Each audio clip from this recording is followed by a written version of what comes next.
Okay, I want to try to process a few things that is on my mind and I keep trying to sit with, but it's just not a letting me move past it right now. So, one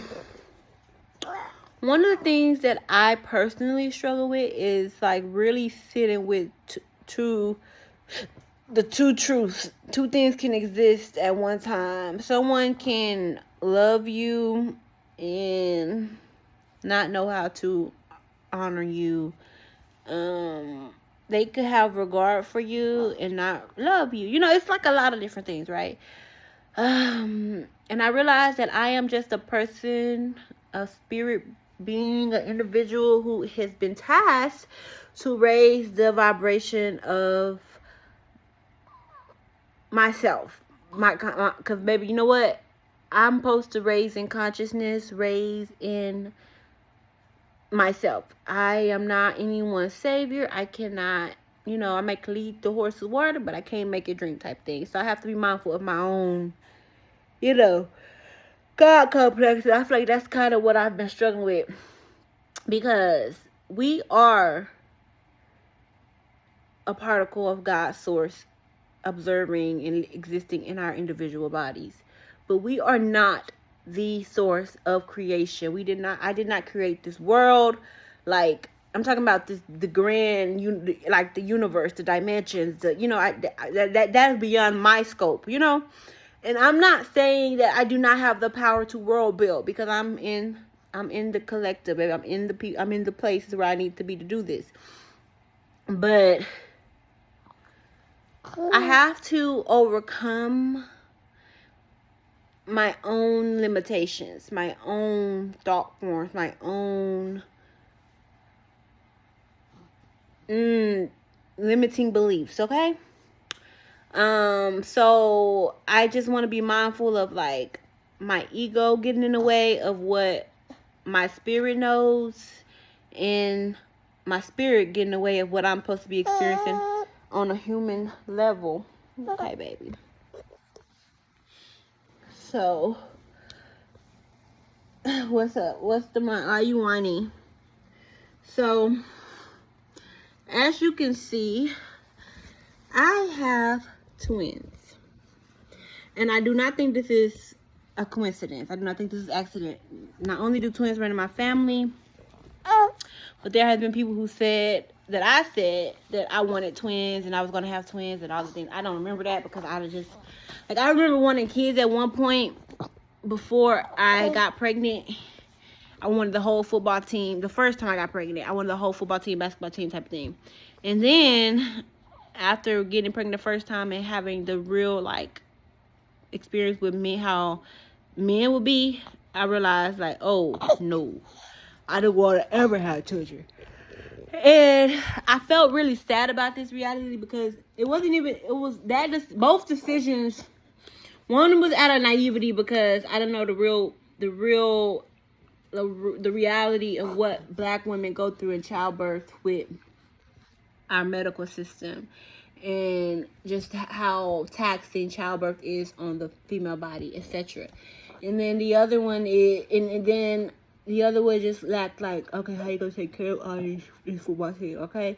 And then the other part is that the reality and the fear came in is when I did get pregnant, I didn't have the partner, the person who would stay and stick with me and navigate that situation with me.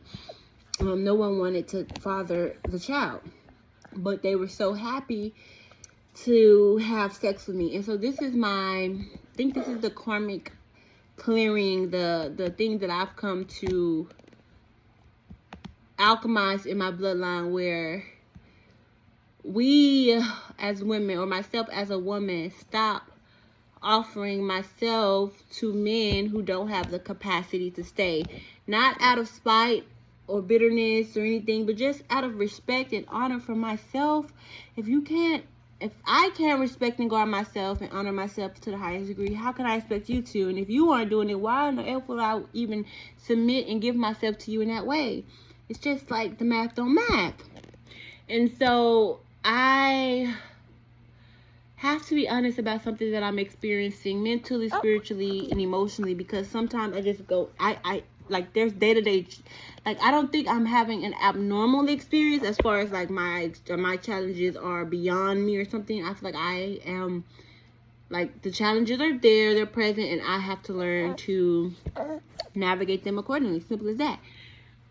But it don't stop me from feeling guilty and bad and just being over the lack of patience and lack of ability to truly be grounded in my situation no matter what.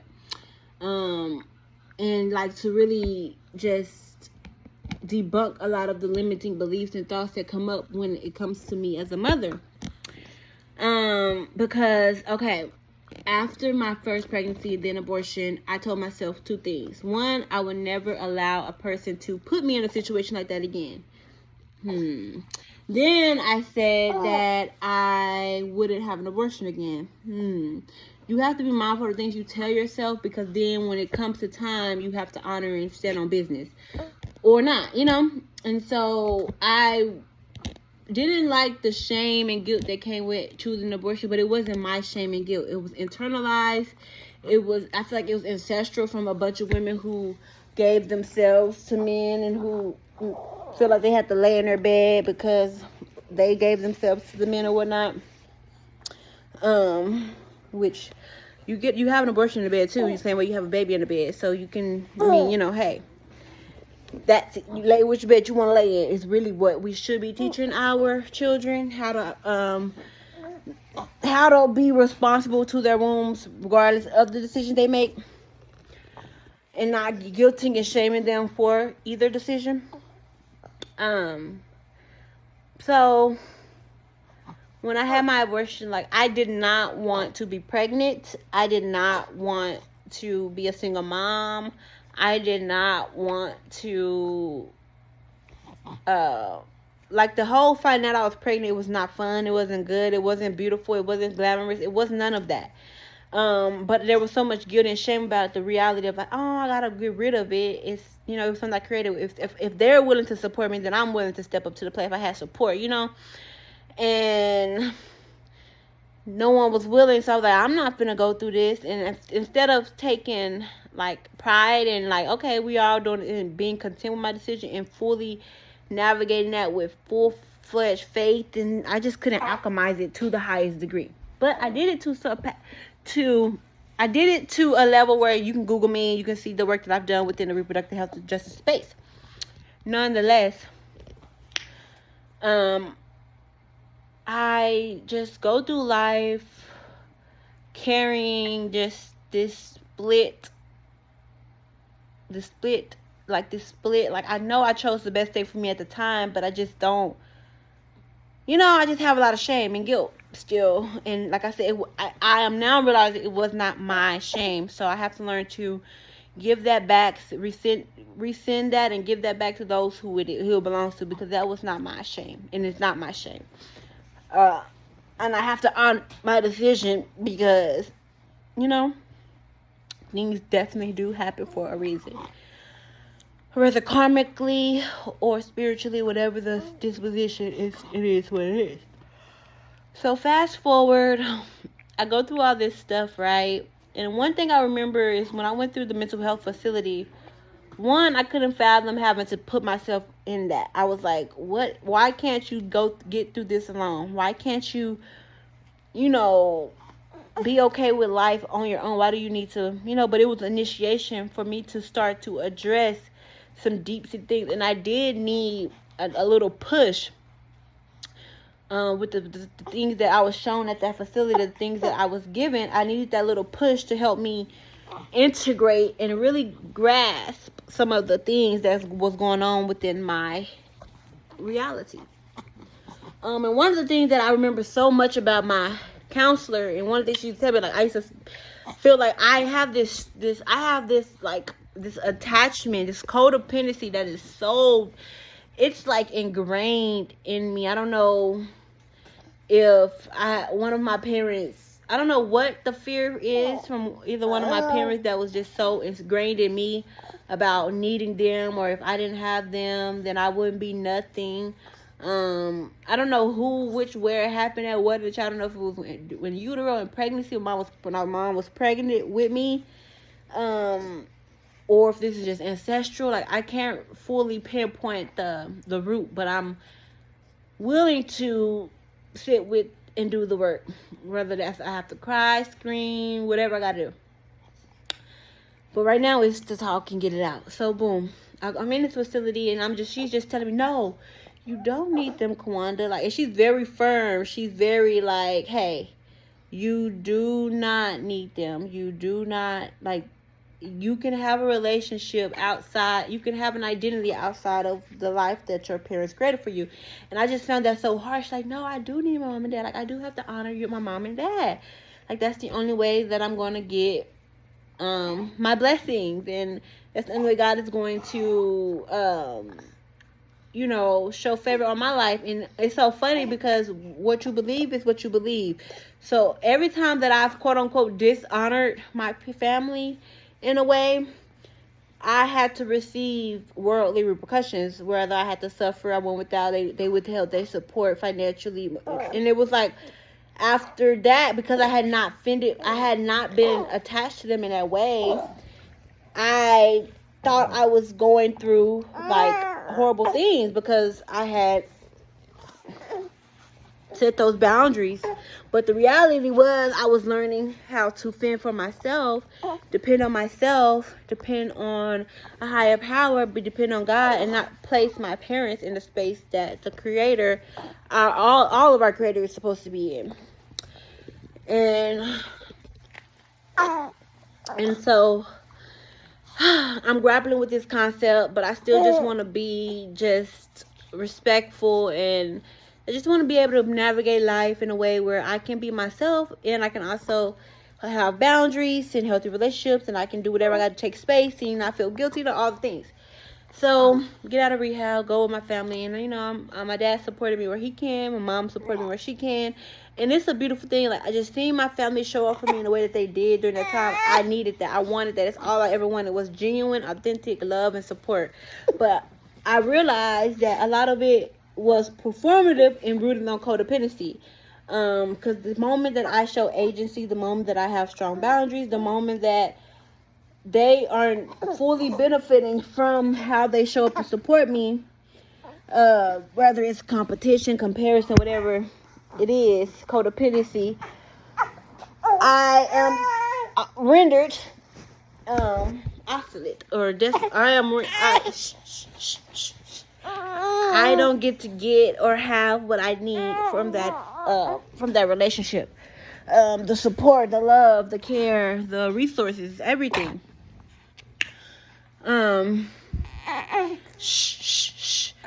Hey, baby, give mommy a moment. We have to get through this. So I'm in the space where I'm doing things differently. I'm healing my inner child. I told myself by the age 25 that I would not be addicted to marijuana. That I just didn't want to have to. You have to rely on a substance, any substance, because permanent in that way, due to just my family history of addiction and just not being fully in our bodies and escapism and all things. Hey, baby, what's going on? Let me see, because the baby is babying. Baby, can mommy do her YouTube video, please? Can mommy do a YouTube video, please? Can mommy do her video, please, Baba? So, I don't know if I like to put myself in these delusional or illusional. I don't know what's more delusional, is convincing myself that people are supporting me, or forcing myself to fit it alone. Like, because I've been guilty. I've been, like, I ain't gonna lie, neither one is good. When I subjugate myself and I try to believe in the best and I try to be involved with the people, it's energetically, I get harvested, okay? Let's just be honest. I'm just not, my energy gets drained, I get played upon, I give out more than I'm receiving in those situations. Even if I do have the people all around me, I still feel alone in a deep lonely. So for me, it's like if I'm gonna feel like that with the people around, I honestly rather feel like that with nobody around and go through this by myself. And then I get ostracized and further just further ostracized and further abused in a way, because they withhold financial, emotional, mental, all the supports goes out the window. Even more so because now not only is you not letting us harvest you, but you believe in yourself too much, basically. And y'all, this is really hurting me because it's impacting how I show up as a mother and how I process what I'm experiencing in my motherhood experience. And so I just needed to have a space to talk about this because I'm feeling a lot. I know that a lot is going on in my mental space. And I'm just carrying a lot of emotions and a lot of experiences and a lot of stuff that is not mine. And I have to be able to pinpoint the roots and get this stuff out of my fields and return to whom they belong. And I have to learn to alchemize and do my work. Okay, my baby is not letting me be great. Baby, mommy needs to do this. Hey. Can you please stop? Can you please give mommy a moment? You're not being nice. Mommy wants to do her YouTube. Mommy wants to do her YouTube. What? Let me see if they can get on the breast or something, because you is disturbing me. You is disturbing mommy.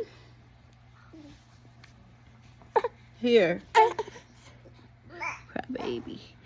Okay, Luby and Mozzie.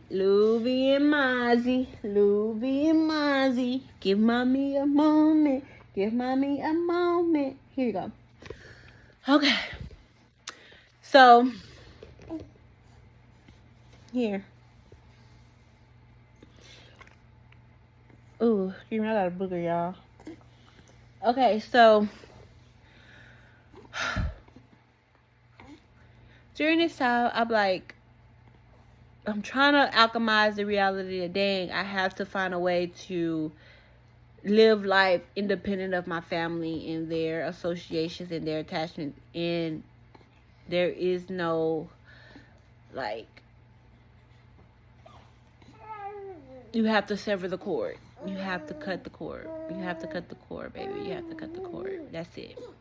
It's not about, it is survival of the fittest in a way. It is self-preservation because, like you said, you can't keep getting harvested, even if it's unintentional, okay? Even if they have, their intent is good, but the impact is leading you to die, leading you to astray, okay?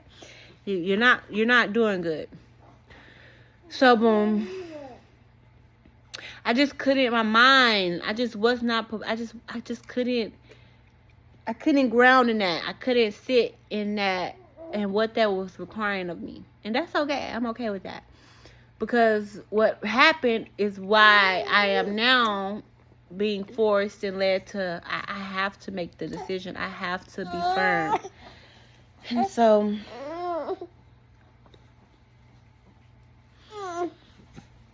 not because they are bad people or they are demonic or all the crazy stuff that you might feel or tell yourself to make it make sense, but just because who I am is not celebrated in the highest degree by the people that I love the most, and that is more of a harm than it is a benefit.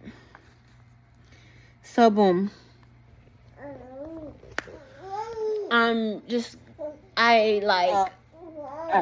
oh my goodness, y'all, I really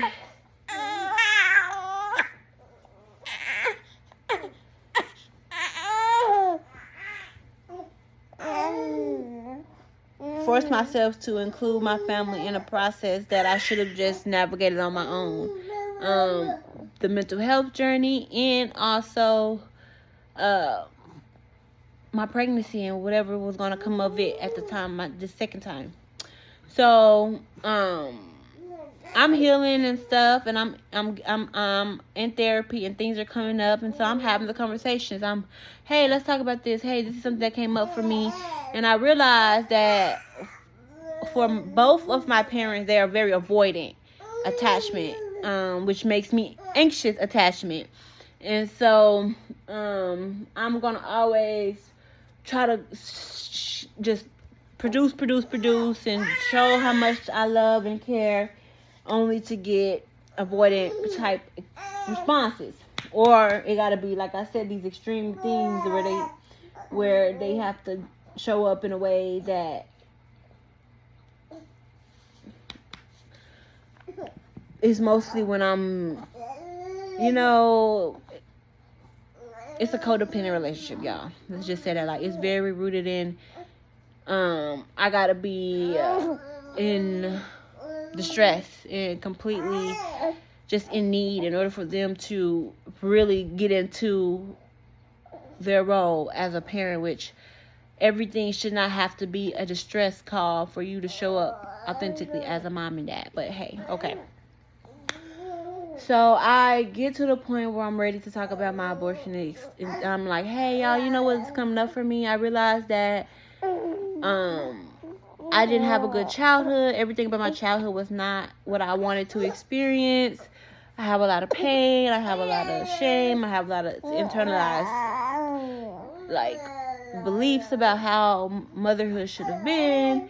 I hated how we grew up in a single parent household. I just didn't want to be that kind of mom. I was scared to navigate. But I know that now, that if God gave me the opportunity again, I would choose to do things differently. And I didn't realize I was saying that I would choose to be a different kind of mother, not necessarily like that I would avoid being a single mom and all the things that I had promised myself prior. So, because I think that if I knew that I was going to get pregnant before I got pregnant, really knew, I don't think I would have done it in the way I did. And I think I was glamorizing an experience that, again, God had to show me. And not from like a hee hee ha ha, but just like, hey. So boom.